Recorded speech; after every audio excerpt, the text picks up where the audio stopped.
പക്ഷേ അതുപോലും ലഭിക്കാതെ ഒരു പുൽത്തൊഴുത്തിൽ അഭയം പ്രാപിക്കുന്ന നിസ്സാരനായ ഈ കുടുംബം, അത് രക്ഷകന്റെ കുടുംബമാണെന്ന് ലോകമറിയുന്നത് പിന്നീടാണ്. രക്ഷകനാണ് ജനിച്ചത് എന്ന് ലോകമറിഞ്ഞത്, തിരിച്ചറിഞ്ഞത് അതിനുശേഷമാണ്. പലപ്പോഴും നമ്മുടെ ജീവിതത്തിൽ നമ്മുടെ അശ്രദ്ധ മൂലം നഷ്ടപ്പെട്ടു പോകുന്ന എത്രയോ ദൈവാനുഗ്രഹങ്ങൾ നമ്മുടെ ജീവിതത്തിലുണ്ട്.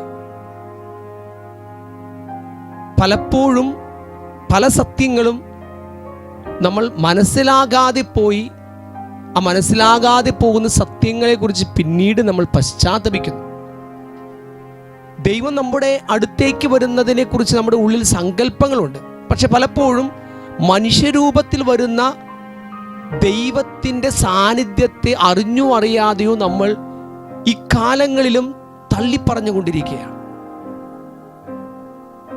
മത്തായിയുടെ സുവിശേഷം 25-ാം അധ്യായത്തിൽ ഈശോ അന്ത്യവിധിയെക്കുറിച്ച് പറയുന്ന മനോഹരമായ ഉപമയിൽ നമ്മൾ ഇപ്രകാരം വായിക്കുന്നു: വസ്ത്രമില്ലാതെ, ദാഹാർത്തനായി, അഗതിയായി, കാരാഗ്രഹവാസിയായൊക്കെ നമ്മുടെ മുമ്പിൽ കടന്നു വരുന്ന മനുഷ്യനിൽ ദൈവത്തെ കാണാൻ ഇപ്പോഴും നമ്മൾ മടിക്കുന്നു എന്നുള്ളതാണ് വാസ്തവം.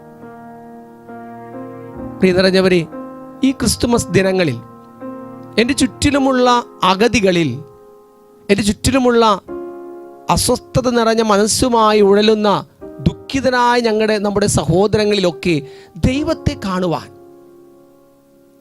അങ്ങനെ അവരെ നമ്മുടെ ഹൃദയത്തിൻ്റെ വാതിൽ തുറന്നൊന്ന് സ്വീകരിക്കുവാൻ നമ്മൾ മനസ്സാകുന്നിടത്ത് നമ്മുടെ ജീവിതം ഈശോയുടെ ജനനം യാഥാർത്ഥ്യമാക്കുന്ന ജീവിതമായി മാറ്റുവാൻ നമുക്ക് സാധിക്കും.